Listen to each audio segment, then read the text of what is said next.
Olá, meus amados irmãos, eu vos cumprimento com a santa, gloriosa paz do nosso amado Salvador Jesus Cristo. Com alegria, estamos aqui mais uma vez para darmos continuidade a este terceiro trimestre de 2021. Estamos estudando neste trimestre sobre o plano de Deus para Israel em meio à infidelidade da nação, as correções e os ensinamentos divinos no período dos reis de Israel. E no próximo domingo falaremos sobre Naamã é curado da lepra, na lição de número 8. Meus amados irmãos, têm sido lições maravilhosas, temos aprendido muito com os ensinamentos práticos que estas lições estão nos trazendo. Então eu convido você para pegar sua revista, eu convido você para ter ao seu lado aí, bem próximo, exemplares da Bíblia, se possível, um ou mais, para que você possa acompanhar a nossa lição e assim vamos aprender juntos sobre este assunto tão importante, ou recordar, talvez você já tenha estudado, e neste momento é a oportunidade de você recordar o que você já estudou durante a sua vida de cristão, e quem sabe você que é ensinador, que é pregador, já conhece essa passagem bíblica, vai conosco relembrar este tão precioso episódio bíblico sobre a cura de uma pessoa que não fazia parte da comunidade de Israel, mas Deus, com sua graça e misericórdia, estendeu as suas mãos e curou este homem chamado Naamã. E é isso que vamos aprender nesta lição. Eu quero dizer a você, que ainda não é inscrito no nosso canal, que você é bem-vindo aqui e você pode se inscrever no nosso canal, deixar o seu like, o seu comentário e também compartilhar esse vídeo com alunos e com professores que também estão estudando e se preparando para a lição do próximo domingo. Nós vamos fazer uma breve oração para que Deus possa nos iluminar e que você possa receber a palavra do Senhor de bom grado. É isso que nós sempre fazemos aqui quando iniciamos a nossa aula, porque entendemos que a palavra de Deus ela é inspirada pelo Espírito de Deus e nós dependemos dele para que sejamos transmissores da poderosa palavra de Deus. Oremos ao Senhor. Pai, no nome de Jesus te agradecemos essa oportunidade rica de estarmos aqui, Senhor, ministrando para os teus filhos essa lição. Que o teu Espírito nos direcione e que teus filhos possam receber e aproveitar tudo aquilo que nós falarmos durante esta aula. Assim oramos e assim te agradecemos. No nome de Jesus, amém.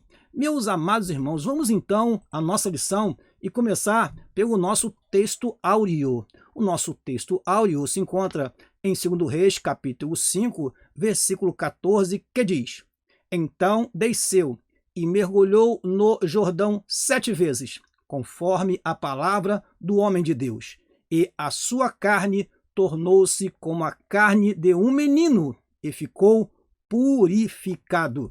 Vamos prosseguir e ver a nossa verdade prática. Deus não opera milagres necessariamente segundo nossas expectativas. Ele faz da forma e no momento que lhe apraz. Que ensinamento precioso! Deus continua operando milagres, mas ele faz como quer. Ele faz da forma que ele quer. E assim nós nos submetemos ao seu querer e à sua vontade. Por isso, irmãos, nós cremos que Deus continua operando e mostrando o seu poder, mas tenha cuidado. Há muitas pessoas que estão aí com práticas de curandeirismo, como se ele tivesse o poder para curar. Não, nós somos apenas porta-vozes, nós somos apenas instrumentos de Deus. E ele nos usa por sua graça e misericórdia. E o agir de Deus é muitas vezes misterioso e muitos não entendem isso. Mas nós estamos aqui transmitindo essa lição e nós vamos aprender com este episódio da cura da lepra de Naamã, que Deus opera milagres, mas não opera necessariamente segundo as nossas expectativas. Prosseguindo, vamos para a leitura bíblica em classe. Se encontra em 2 Reis, capítulo 5, versículo 1 a 10, versículo 14 e 25 a 27. Eu recomendo ao professor e aluno que está me ouvindo agora, leia todo o capítulo 5. São apenas 27 versículos. Leia todo o capítulo, porque aí você vai ter uma visão geral deste assunto e depois, durante a aula, você vai poder buscar aqueles versículos que te ajudem na hora da exposição, na hora de ensinar este tão importante assunto em sua classe. leia todo o capítulo. Não se contenha apenas em ler estes versículos que estão aí na tela, que nós vamos ler aqui agora, mas leia todo o capítulo e esteja bem preparado para ensinar esta lição para o seu aluno, meu querido professor. Vamos à leitura. E Naamã, chefe do exército do rei da Síria, era um grande homem diante do seu senhor, e de muito respeito, porque por ele o Senhor dera livramento aos sírios, e era este varão homem valoroso, porém leproso. E saíram tropas da Síria e da terra de Israel, levaram presa uma menina, que ficou ao serviço da mulher de Naamã. E disse esta a sua senhora: tomara que o meu senhor estivesse diante do profeta que está em Samaria, ele o restauraria da sua lepra.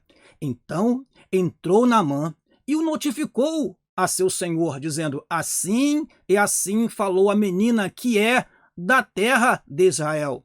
Então disse o rei da Síria: vai, anda, e enviarei uma carta ao rei de Israel. E foi, e tomou na sua mão 10 talentos de prata, e 6.000 ciclos de ouro, e 10 mudas de vestes. E levou a carta ao rei de Israel, dizendo: logo, em chegando a ti esta carta, saibas que eu te enviei Naamã, meu servo, para que o restaures da sua lepra. E sucedeu que, lendo o rei de Israel a carta, rasgou as suas vestes e disse: sou eu Deus, para matar e para vivificar? Para que este envie a mim, para eu restaurar a um homem da sua lepra? Pelo que, deveras notai, peço-vos, e vede que busca ocasião contra mim.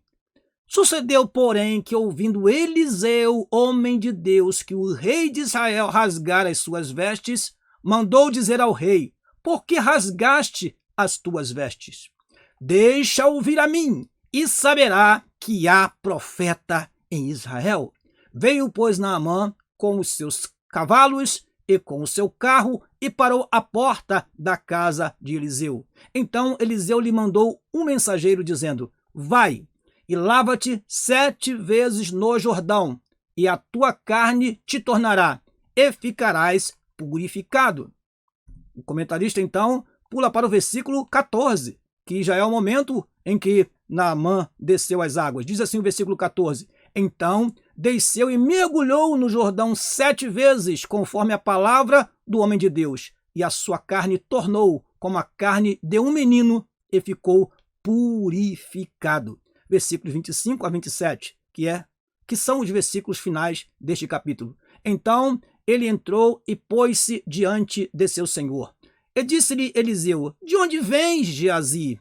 E disse: teu servo não foi nem a uma nem a outra parte. Porém, ele lhe disse: porventura não foi contigo meu coração, quando aquele homem voltou de sob o seu carro a encontrar-te?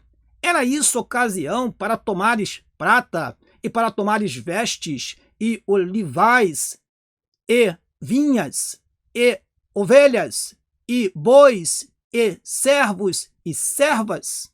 Portanto, a lepra de Naamã se pegará a ti e a tua semente para sempre.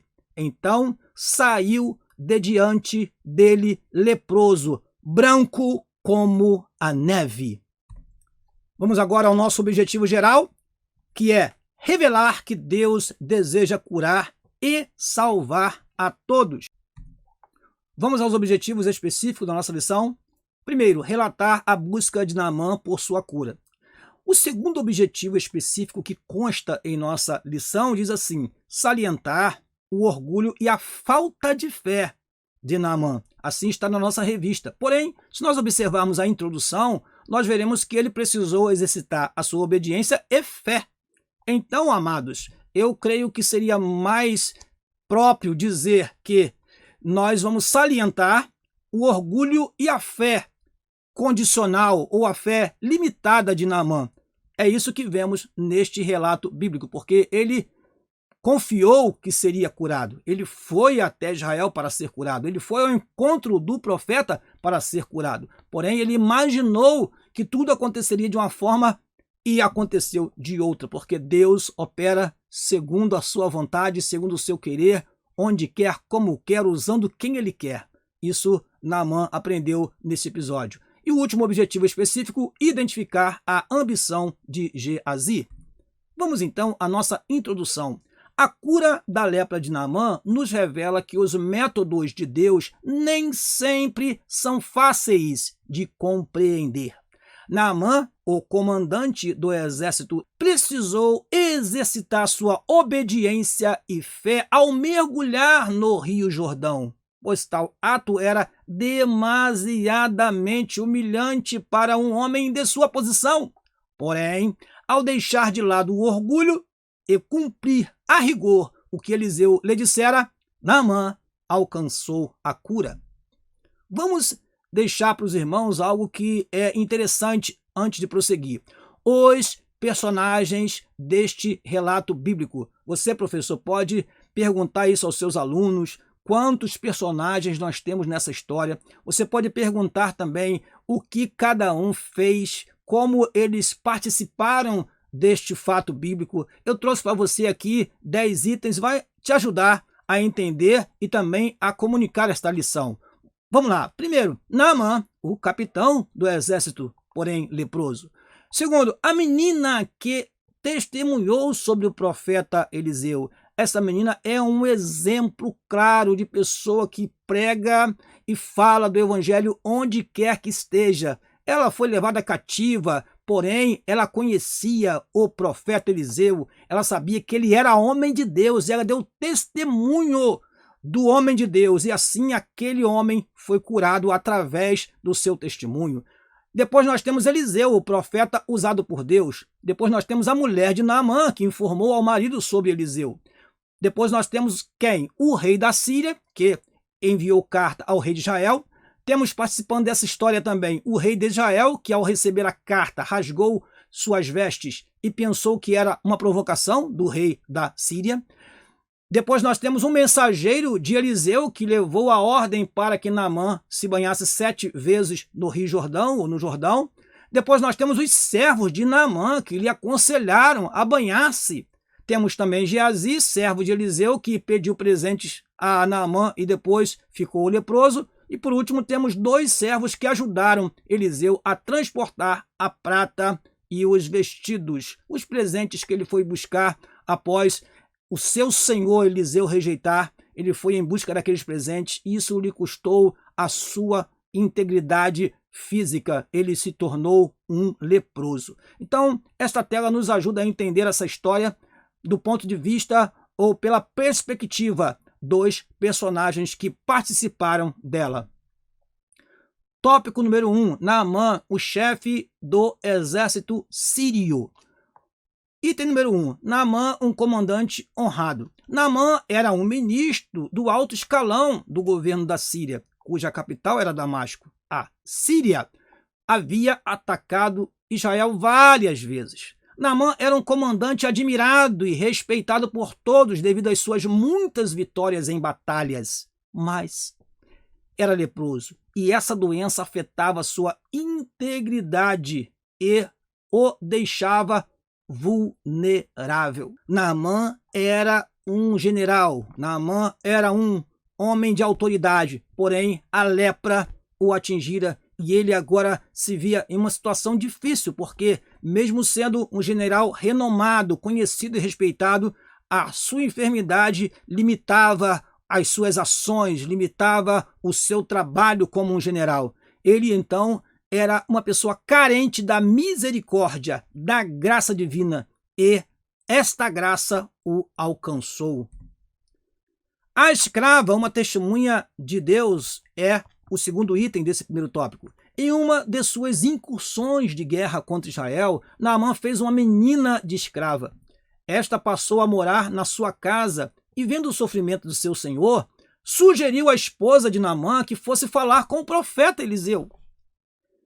A escrava se tornou uma agente de Deus na casa de Naamã, ainda que na condição de serva. Olha, irmãos, não importa onde estejamos e nem as nossas condições, sempre haverá uma oportunidade para falarmos de Deus às pessoas. Um grande exemplo no Novo Testamento é o apóstolo Paulo, que mesmo preso da prisão ele escreveu carta às igrejas.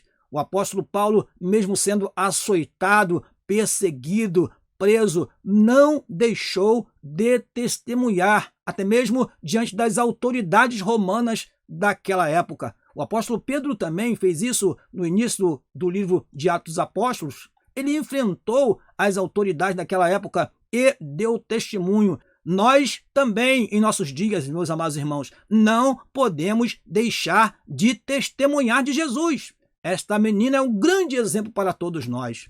Prosseguindo, vamos para o item número 3 do primeiro tópico, a caravana de Naamã. Naamã acreditou na palavra da escrava e foi até o seu rei a fim de lhe contar o que ela lhe dissera. O rei sírio preparou uma carta ao rei de Israel recomendando a cura de seu comandante, bem como enviou presentes. Naamã partiu levando 10 talentos de prata, segundo algumas bíblias, 350 quilos de prata. Ele levou 6.000 ciclos de ouro, segundo algumas bíblias, 72 quilos ou 70 quilos, como temos na linguagem de hoje, e levou ainda 10 roupas de festa. O rei de Israel, ao saber do que se tratava, a visita de Naamã, ficou atemorizado e rasgou as suas vestes, pois acreditava ser essa visita um pretexto do rei sírio para atacá-lo. Veja, meus queridos irmãos, que no pensamento de Naamã, ele deveria levar presentes, deveria agradar ao rei ou ao profeta de Israel, mas as bênçãos de Deus são fruto da sua graça e misericórdia de Deus. Vamos falar sobre isso mais adiante. Tópico número 2, o mergulho no Rio Jordão. Item número 1. Eliseu não se impressionou com a pompa. Ao saber sobre o que estava acontecendo e o porquê de o rei de Israel ter rasgado as suas vestes, Eliseu disse: por que rasgastes as tuas vestes? Deixa-o vir a mim e saberá que há profeta em Israel. Amados irmãos, que convicção, que palavra de um homem que tem certeza no Deus que ele crê.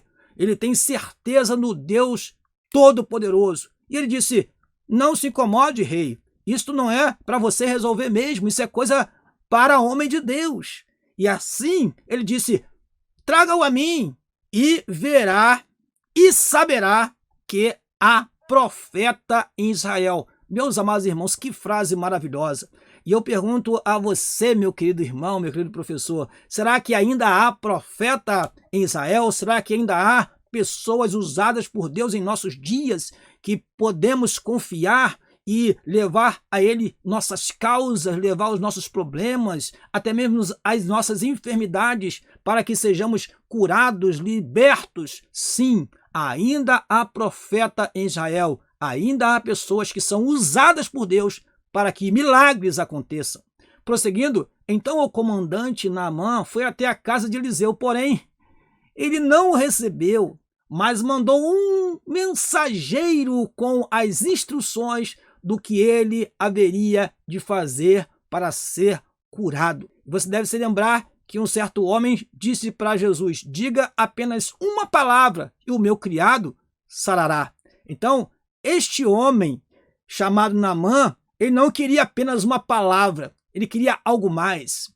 Ele esperava uma recepção, ele esperava que o homem colocasse a mão sobre ele, mas Deus age da maneira como ele quer. Repetimos, estamos falando isso desde o início da lição, na verdade. Deus age como ele quer. Vamos lá? Item número 2, a decepção e a cura de Naamã. O comandante sírio esperava que o profeta o recebesse com honras e que lhe tocasse com as mãos, mas a ordem foi de mergulhar 7 vezes no Rio Jordão. A decepção de Naamã foi evidente. Foi preciso a intervenção de seus empregados para que a ordem fosse cumprida. Meus amados irmãos, sempre há aqueles que traz a luz com o seu aconselhamento, com a sua visão diferenciada. Meu Senhor, não estão te pedindo nada demais. Se fosse pedido algo demais, o Senhor daria. É assim que está registrado na palavra do Senhor. Você pode ver lá. Vamos ler esse versículo. 2 Reis, no capítulo 5, que é o capítulo que nós estamos estudando. E eu, como já recomendei a você, é bom ler todo o capítulo para que você possa, no momento da exposição, buscar estes versículos e mostrar para os seus alunos. Diz assim a palavra do Senhor, no versículo de número 13. Então chegaram-se a ele os seus servos e lhe falaram e disseram: meu pai, se o profeta te dissera alguma coisa grande ou alguma grande coisa, porventura não a farias? Quanto mais dizendo-te: lava-te e ficarás purificado. Estes servos, eles aconselharam o seu senhor e ele ouviu. Como é importante ver isso também como lição. Às vezes a pessoa é tão orgulhoso, tão autoritário, que ele não ouve ninguém. Mas aqui Naamã ouviu o conselho dos seus servos. A nossa lição chega a falar seus empregados, aqueles que estavam ali a seu serviço, e ele, contrariado, diz assim a nossa revista, contrariado, o comandante mergulhou 7 vezes no Rio Jordão e a sua pele ficou como a de uma criança. Ele estava purificado de sua lepra. É o versículo que é o nosso texto áureo. Vamos prosseguir e antes vamos mostrar aqui uma pequena imagem para que você possa entender. O Rio Jordão, ele é um rio com cerca de 340 quilômetros de percurso, mas com 200 quilômetros entre suas nascentes e a sua foz. Ou seja, eu trouxe essa imagem para mostrar para você. Esta imagem do Rio Jordão mostra como ele é sinuoso, como ele vai fazendo voltas no seu caminho. Por isso ele tem 340 quilômetros de percurso, mas ele engloba 200 quilômetros entre as suas nascentes e a sua foz, por ser muito sinuoso.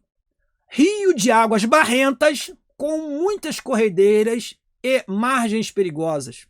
Ele nasce nas encostas do Monte Hermon.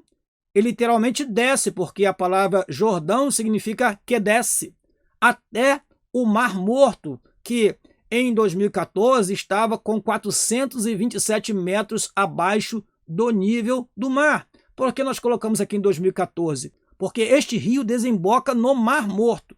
E o Mar Morto está tendo toda a sua extensão reduzida com o passar dos anos. Isto mostra que aquele mar está sendo afetado pelas transformações climáticas também que acontecem na Terra. E aí eu chamo a atenção do querido estudante da Bíblia, esta curiosidade é bem interessante, que nós temos um rio que começa acima do nível do mar, lá nas montanhas, no Monte Hermon, e ele desemboca, sua foz é no Mar Morto, que está a 427 metros abaixo do nível do mar. Isso significa que este rio é o rio que tem a maior depressão do mundo. E isto torna singular o Mar Morto. Isso é interessante porque, por causa dessa descida, há no Rio Jordão muitos trechos de precipitações que são como se fossem pequenas cachoeiras. Isso faz com que a água fique barrenta e, em alguns lugares, imprópria para o banho. Por isso que Naamã pensou logo nos rios lá de Damasco. Ele pensou em Abana e Farpar, rios de Damasco, que eram rios mais limpos, sim, porque o Rio Jordão desce em toda essa extensão, ele vai trazendo a terra das suas margens e quando chove ele sobe o seu nível, mas quando para o tempo de chuva, o seu nível ele fica bem abaixo. E assim, o Rio Jordão não era um rio de águas limpas naquele tempo. Por isso, Naamã se recusava naquele momento a descer nas águas do Jordão. Mas era ali que estava o milagre para acontecer. Era ali que iria acontecer o milagre e ele tinha que obedecer e ter fé. Prosseguindo, vamos para o terceiro item do segundo tópico, o mergulho no Rio Jordão. Deus ainda opera milagres. Na nossa revista, irmãos, está escrito assim: Deus ainda opera milagres e não misticismos. Mas eu gostaria de melhorar um pouquinho essa redação e dizer: Deus ainda opera milagres, mesmo sem elementos místicos. Porque aqui o elemento místico aqui citado é o número 7. E eu vou explicar bem esse trecho para você entender, meu irmão. O número 7 representa a perfeição de Deus. Existem 3 números na Bíblia que são tratados como o número da perfeição: o número 3, o número 7 e o número 10. Tal fato não nos dá o direito de usar uma forma de numerologia em nossos cultos e campanhas, diz o nosso comentarista. Obviamente, irmãos, Deus não precisa de números considerados místicos para operar. Deus opera já.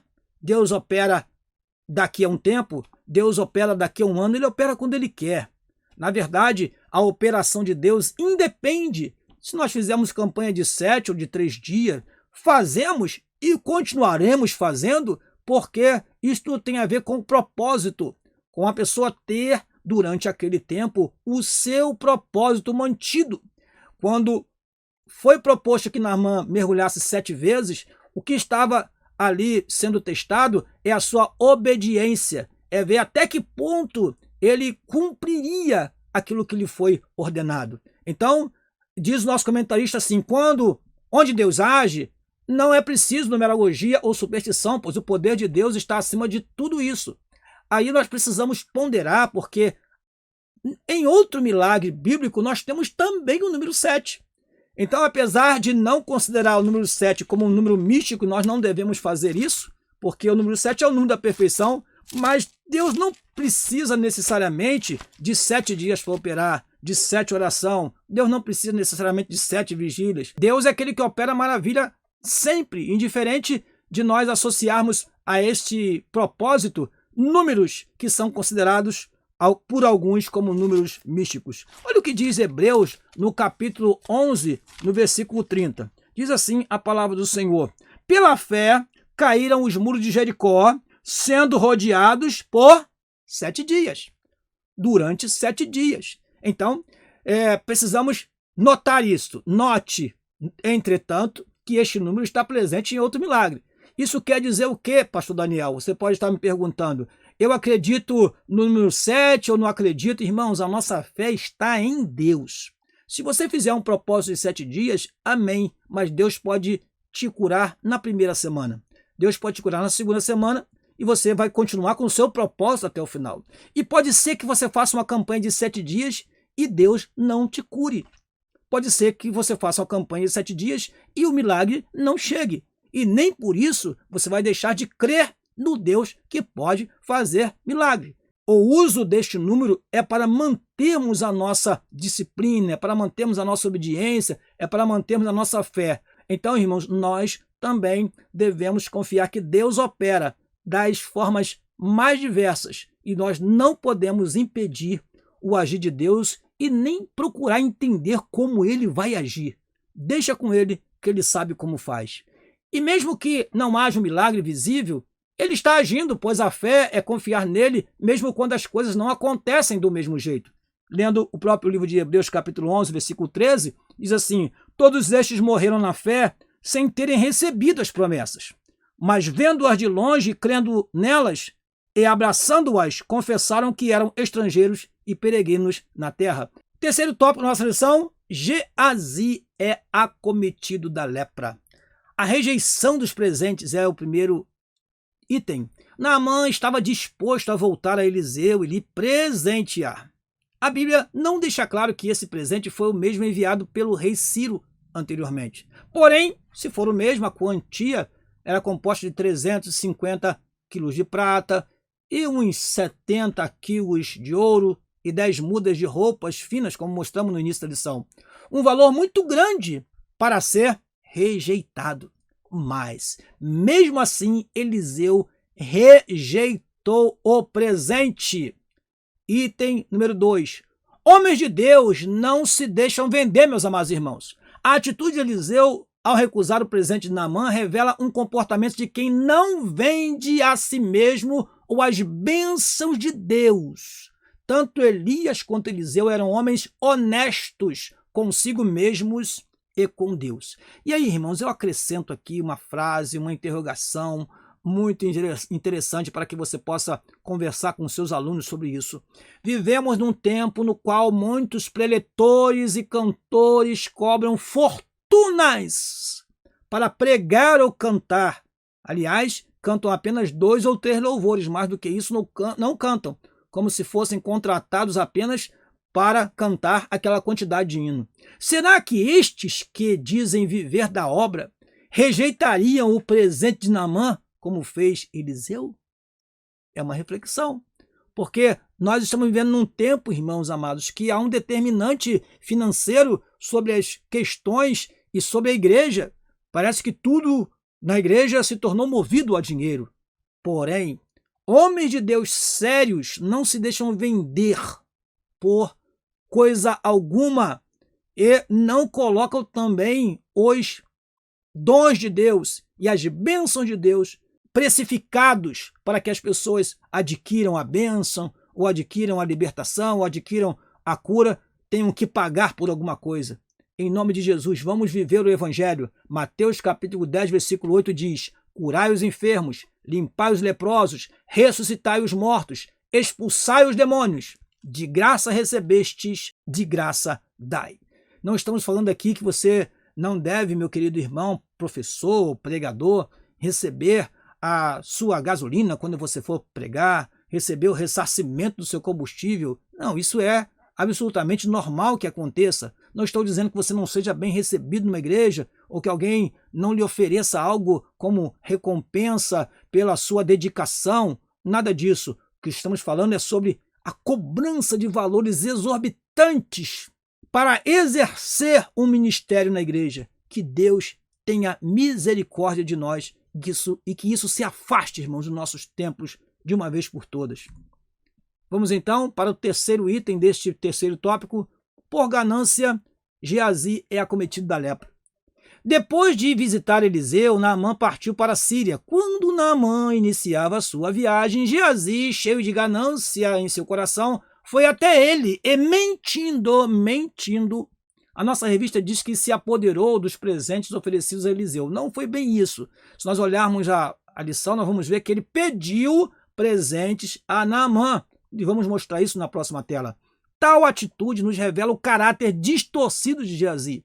Visando o bem material, ele mentiu ao comandante sírio, traiu Eliseu e desonrou a Deus.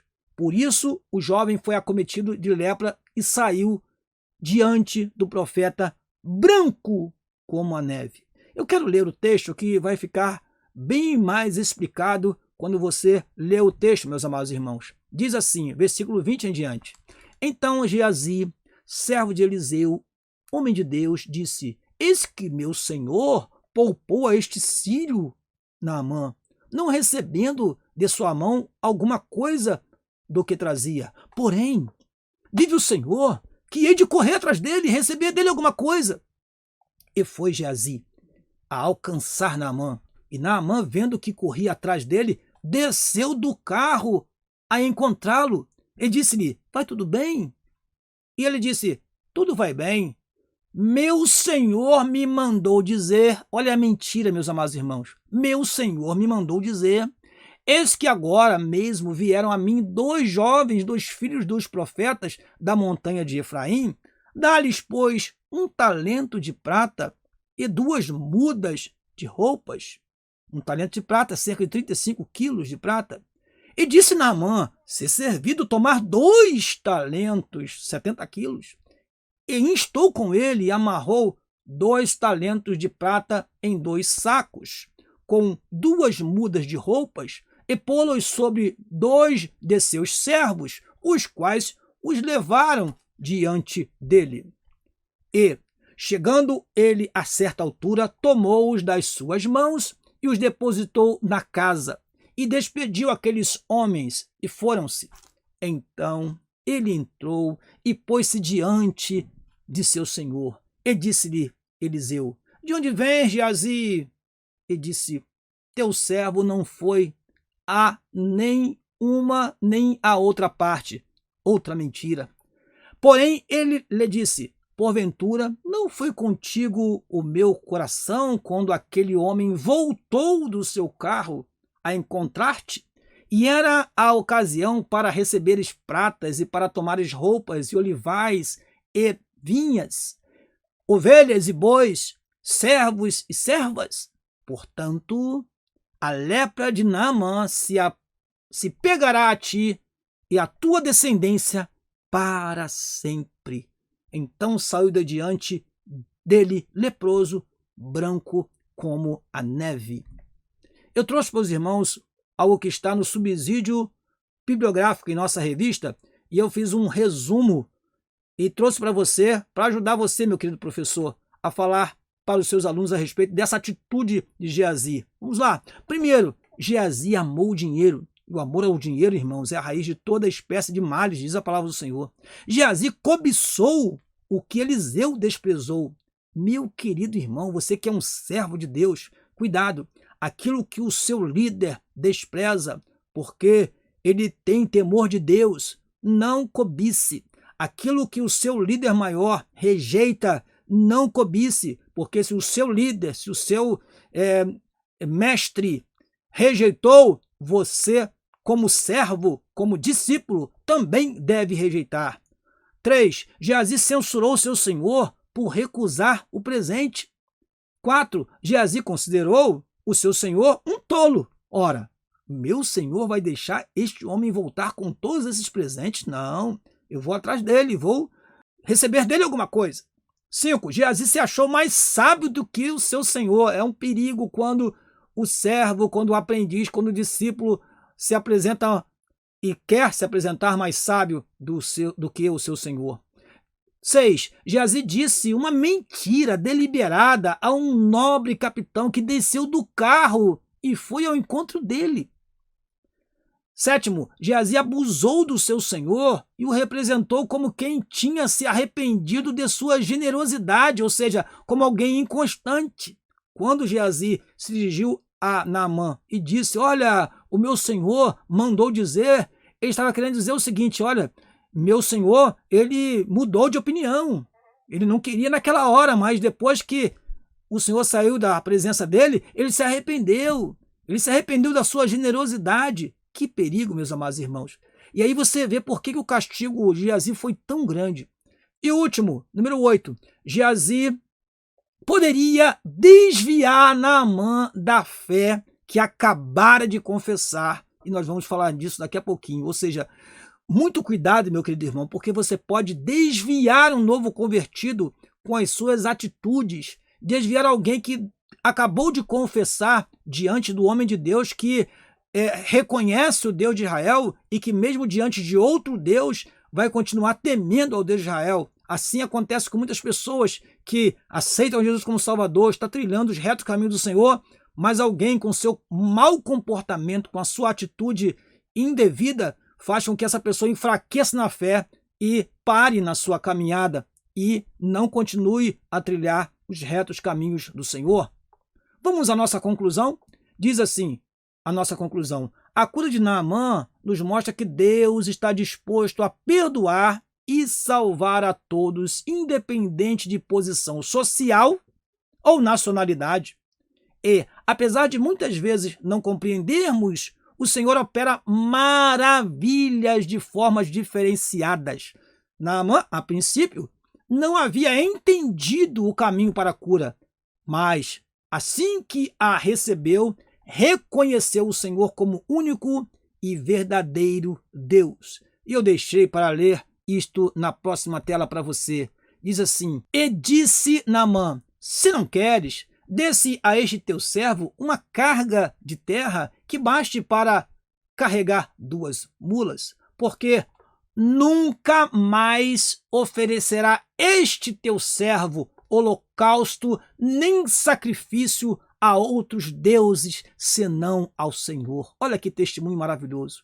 Nisto perdoe o Senhor a teu servo quando meu senhor, ou seja, o rei da Síria, entrar na casa de Rimom. Quem é Rimom? Deixei essa observação lá embaixo para você. Rimom é o outro nome de Haddad, o deus arameu, senhor das chuvas e das tormentas para os sírios.